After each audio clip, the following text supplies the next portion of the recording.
ไม่สวยเยมินมีบะดุยกะมินโกตาหนีตะโลมิวเมียนโลได้อายาดุยอาลงโกตาหนีตะโลมิวขันซาได้นี่ดุยไม่สวยมาสิแฮผู้บาตลาเอดิโลมิวขันซามูดุยไม่สวยมาสิแฮผู้ได้สวยเย็นตีปงเปลี่ยนลีกะไม่สวยอัดจัดอัดเต้นต่อทรงปงปินตะปุพิดบาเล่งเมอองรอโซได้โลเงเตียวชีบาเดตัวกะเมียนโลบาเวเอ็งมัดดุยสิเด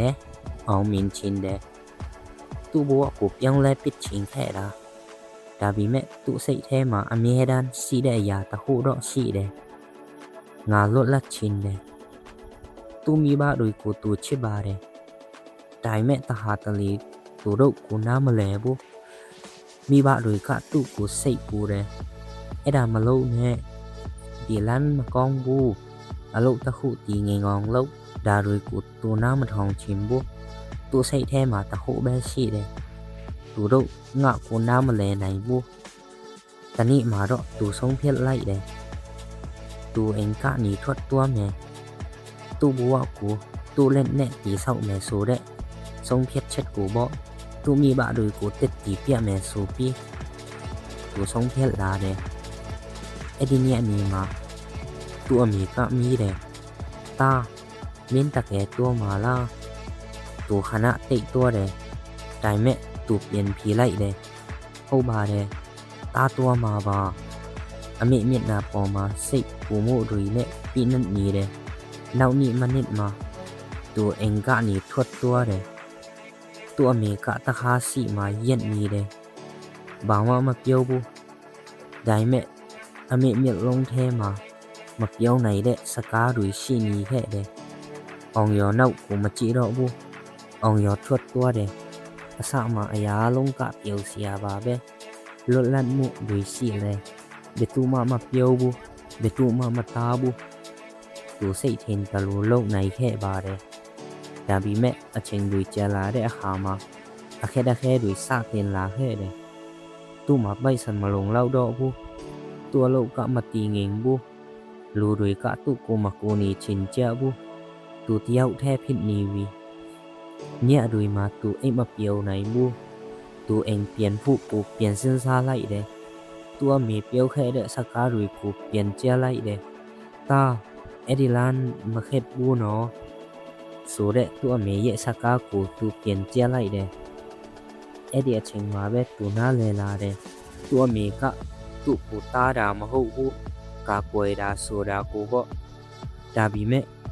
အခုတော့နောက်ကျသွားပြီသူဖုန်းကိုလန်ကြည့်လိုက်တယ်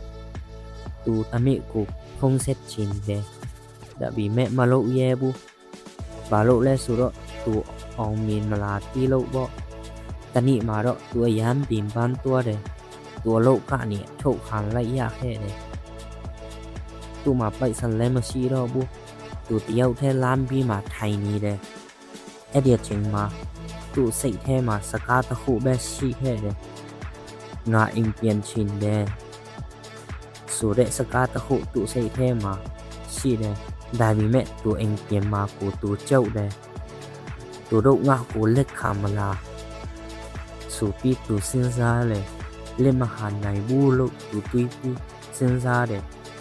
ဒါပေမဲ့သူပြန်ချင်စိတ်ကြောင့်နောက်ဆုံးမှာတော့သူဆုံးဖြတ်လိုက်တယ်သူ့အမေကိုဖုန်းခေါ်လိုက်တယ်အမေတဖက်မှာတိတ်တိတ်လေးရှိတယ်ပြီးတော့အတန်တခုပြန်လာတယ်တာအဲ့ဒီစကားတခုပဲသူ့မျက်ရည်တွေထွက်လာစေတယ်သူပြောလိုက်တယ်အမေကျွန်တော်ပြန်လာချင်ပဲ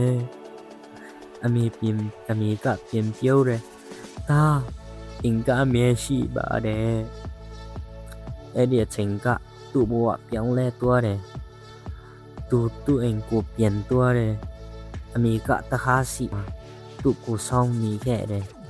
ဒီတခါတော့သူပြီးတော့ပြီအမေကိုပွေဖတ်လိုက်တယ်နေဆွေတို့ရေဘဝကတခါတလီနားမလဲတလို့ထေရတယ်ဒါပေမဲ့သူတို့ကမင်းအတွက်အကောင်းဆုံးကိုပဲလိုချင်တာပါမင်းအခုကလေးကနားလည်နိုင်ရင် မြင်ဘူးအမာနာကျင်မှုတွေနေတော့ပါလိမ့်မယ်နောက်ကျမှနားလေမဲ့အစားဒီနေ့ကစပြီးမိဘတွေကိုတန်ဖိုးထားပါဘာလို့လဲဆိုတော့သူတို့ကမြင်ဘူးအမာပြင်မရနိုင်တဲ့အရာတွေပါအလုံးပဲဒီပုံပင်ကိုအဆုံးထိနားထောင်ပြတဲ့အတွက်ဂျီယိုတင်ပါတယ်ဒီပုံပင်လေးကနေတခုခုရခဲ့တယ်ဆိုရင်ကျွန်တော်တို့ရဲ့ MNSD channel ကို subscribe လေးလုပ်ထားခဲ့ပြီးပါအောင်အားလုံးပဲကျမချင်းသာကြပါစေ